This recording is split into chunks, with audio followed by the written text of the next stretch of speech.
հանրահավաքին։ Այո։ Ասեք ինչ ակնկալիքներ ունեք, թե հանրահավաքից, թե արդեն հունիսի 7-ին։ Դե լավ ալելույլ արդեն Ազիզ ջան։ Ինչն է ձեր վստահության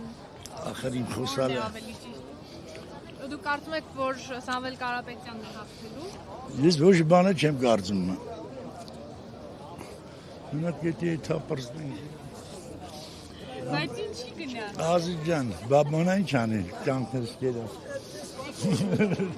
Չէ, գիտես ինչ։ Ես ակտիվ մարդ եմ, միշտ գնում եմ։ Ուր եք գնում։ Ու միտինգնել էթում եմ, ես նայում եմ, բան եմ անում։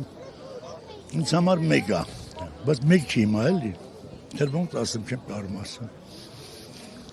Ներկայիս իրավիճակը նկատում եք մեկ։ Չէ, կագրաս, ես թողել էլի ամեն ինչը, ինչ որ պդիլի։ Բայց ձեզ համար օրինակ ինչն է վատ, որ ուզում եք Նիկոլ Փաշինյանը հեռանա։ Ես ասեմ, որ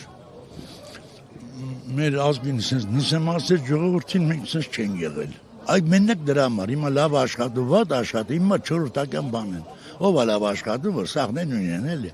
Որ հարցեր ունեք։ Լուբոյ հարցեր, ազգային հարցեր, մարժանապատվություն, всё։ Մենք որ ուրեմն տերիտորիան ջալ ժամանակ գնում ենք ուրիշի տերիտորիան, մեզ մի քիչ ջիք ենք պահում, բան ենք անում, որտեղ թաղի պատիվն էր, ասեն այս տղան ստիծեկավ, հիմա սա պետություն աղեկավարում, պետության հետ է,